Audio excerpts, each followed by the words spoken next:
La première chose fondamentale que tu dois garder ce soir, Dieu est en train de manifester l'armée qu'il est en train de préparer pour combattre les ténèbres des derniers temps. Devant ce peuple, Joël était en train de voir un feu dévorant.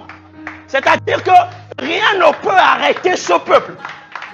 La Bible déclare que dans les derniers temps, le Saint-Esprit, au travers de notre Seigneur Jésus-Christ, l'a dit, avant de partir le dernier jour, il a dit que le Seigneur Jésus-Christ, il était en train de faire quoi? Il tressaillit de joie. Il a dit que dans les derniers temps, tous ceux qui ont soif auront ce qu'on appelle le Saint-Esprit au travers de l'eau vive qui couleront de leur sein. Et le Saint-Esprit est un symbole de feu et de puissance. Chacun selon son chemin.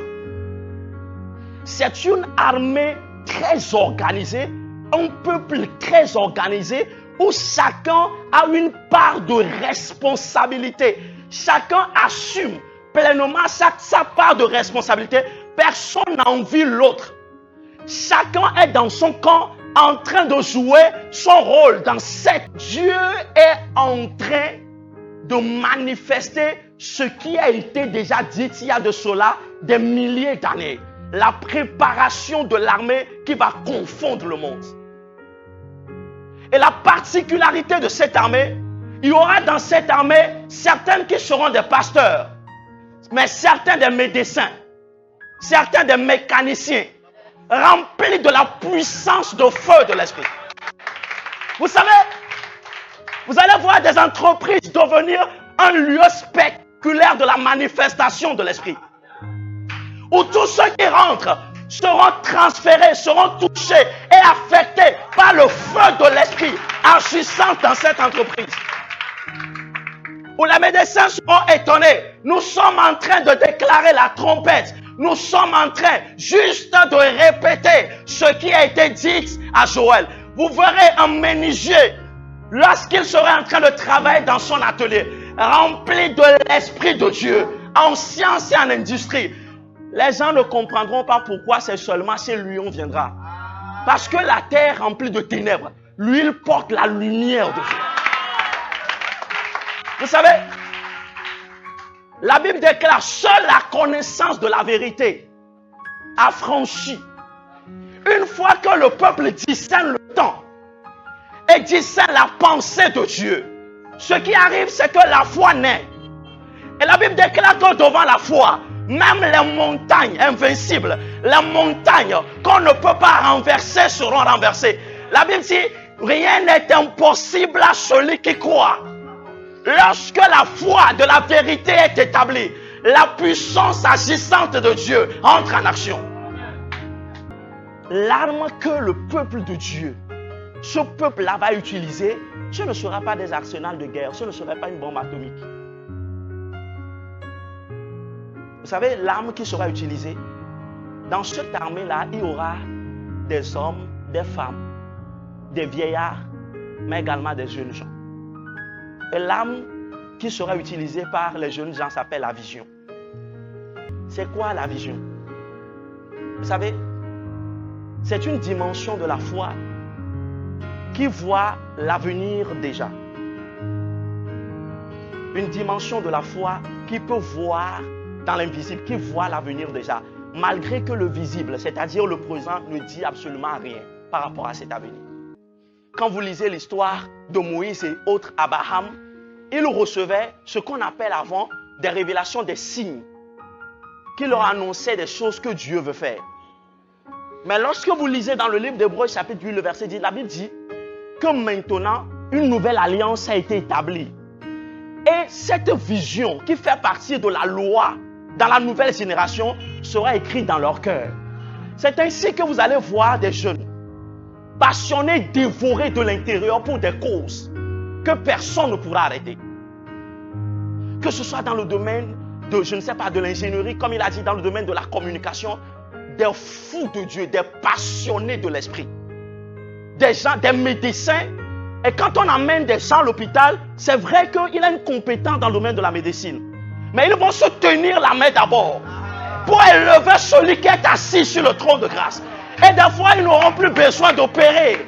avec le matériel de la médecine. Parce que le Dieu qui opère par la science va opérer et va apporter la guérison. Mais en réalité, tout ce que Dieu te met à cœur, qui te dévore de l'intérieur, et qui n'est pas en contradiction avec les Écritures. Vous savez, certaines personnes, il a horreur de voir une personne qui se dépigmente. Je pars sur des exemples très basiques pour que nous comprenions. Il a horreur des personnes peut-être qui se dépigmentent. Et ainsi, il a la pensée de comment je vais faire en tant que chrétien pour que des gens ne se dépigmentent plus. Alors, si nous devons peut-être aller à un produit qui aide à garder le temps, il faut que ce produit ne puisse pas être des produits frauduleux, mais que ce soit des produits qui honorent Dieu, des produits de qualité, des produits d'intégrité qui apportent naturellement un plus à l'espèce humaine. Et quand ce désir est en train de brûler en lui, le Dieu qui a mis cette vision dans le cœur, dans l'alliance, veillera à donner la provision qu'il faut pour que de ce qui brûle dans ce cœur, qui est juste une passion ou une cause qu'il défend, ça deviendra une entreprise qui envahira le monde. Le motif d'abord n'était pas qu'il veut envahir le monde.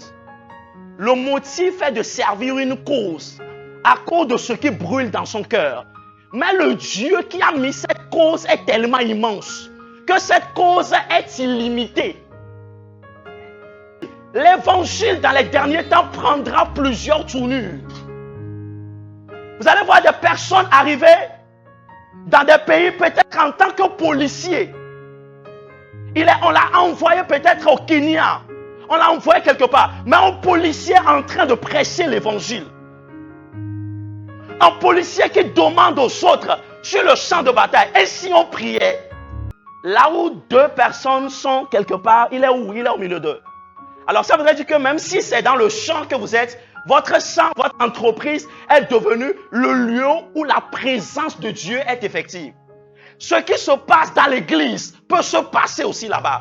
En réalité, des fois on sera obligé d'amener des paralytiques, pas dans le temple, mais des paralytiques quelque part dans un lieu où il y a des cordonniers qui travaillent, inspirés par le Saint-Esprit. Et les paralytiques vont commencer par marcher. Une fois que tu as la conviction selon laquelle ce qui se passe à l'intérieur de toi est inspiré de Dieu, il a dit, la deuxième chose, c'est l'action. Abraham ne savait pas là où il allait. Mais il était sorti de la maison de son père parce que Dieu lui a demandé de sortir. Alléluia. Il n'a pas demandé, j'avais besoin de l'argent forcément pour sécuriser mon avenir avant de sortir. La question que je pose à quelqu'un, es-tu fils d'Abraham? Alors tu n'as pas besoin de voir des ressources. Si tu sens dans ton cœur que Dieu t'appelle à évangéliser, tu n'as pas forcément encore besoin du mégaphone. Tu as besoin de faire comme Abraham a fait.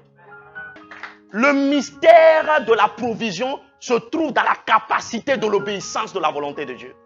Le monde l'appelle la passion. Et ceux de Dieu parlent de l'inspiration divine. Quand c'est Dieu qui convainc le cœur de la personne devient inattaquable. Là, il n'y a plus rien qui pourra le décourager. Il y a une flamme qui embrasse. C'est de ça que Joël parle. Et qui devient un feu qui consume tous les obstacles sur son chemin. Qu'il y ait l'argent ou pas, qu'il y ait des gens qui le soutiennent ou pas, il avance. Il n'avance pas parce que demain est déjà clair. Il avance parce que ce qui se passe dans son cœur l'empêche de rester sur place. À chaque fois que la vision est activée, l'action est la preuve que la vision est en action.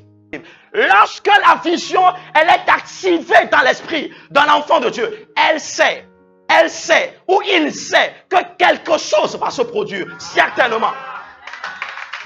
Lorsque tu ne sais pas ce que Dieu a mis entre tes mains, tu passeras 40 ans atterré au lieu de te réaliser en 40 jours.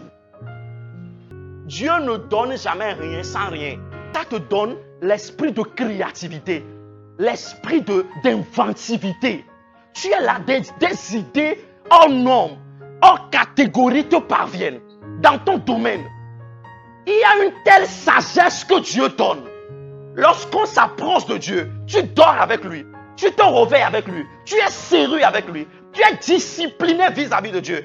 Tu manifestes ta soif pour les choses spirituelles, pas pour un parent, pas pour un ami, pas lorsque tu vas à l'église le dimanche, parce que tu choisis de devenir un expert, une référence, une personne de marque, une distinction dans ta génération. Bien-aimé, le meilleur modèle, c'est Dieu.